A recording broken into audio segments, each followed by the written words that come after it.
Bonjour, aujourd'hui nous allons voir la multiplication posée pour des nombres décimaux. Si vous voulez savoir comment faire une multiplication posée, j'ai déjà fait une vidéo à ce sujet, n'hésitez pas à aller la voir. Là on va commencer avec la multiplication posée pour des nombres décimaux. Alors, comment faire une multiplication posée avec des nombres décimaux? Donc on va regarder tout de suite la méthode ensemble, elle va se diviser en plusieurs étapes et voici la première. Donc la première c'est on pose la multiplication en alignant les chiffres depuis la droite. Donc là je vais vous montrer un exemple, on a 12,45 fois 3,6, on les a alignés par la droite, donc le 5 de 12,45 qui est au-dessus du 6, le 4 au-dessus du 3, etc., etc. Donc là, première étape réalisée. Ensuite, étape 2. Étape 2, on procède au calcul sans prendre en compte les virgules. Donc on va faire le calcul en faisant comme si il n'y avait aucune virgule. Voilà ce que ça donne. Comme je l'ai dit tout à l'heure, si vous ne savez pas comment poser une multiplication, n'hésitez pas à voir la vidéo qui traite ce sujet. Voilà ce que ça donne comme résultat. Donc ensuite, une fois qu'on a fait ça, on passe à l'étape 3. Et l'étape 3, c'est on compte le nombre total de chiffres après les virgules. Là, c'est notre multiplication, 12,45 fois 3,6. 12,45, on a deux chiffres après la virgule. 3,6, on a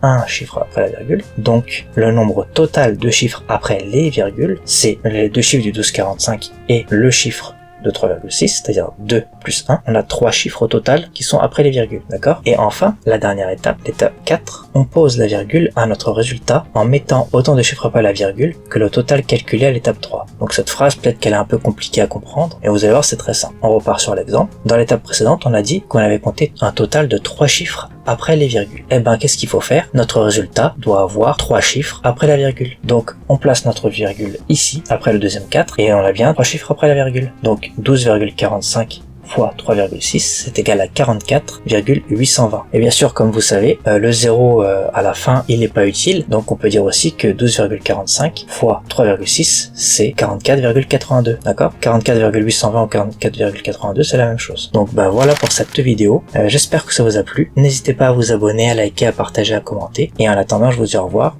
et à la prochaine.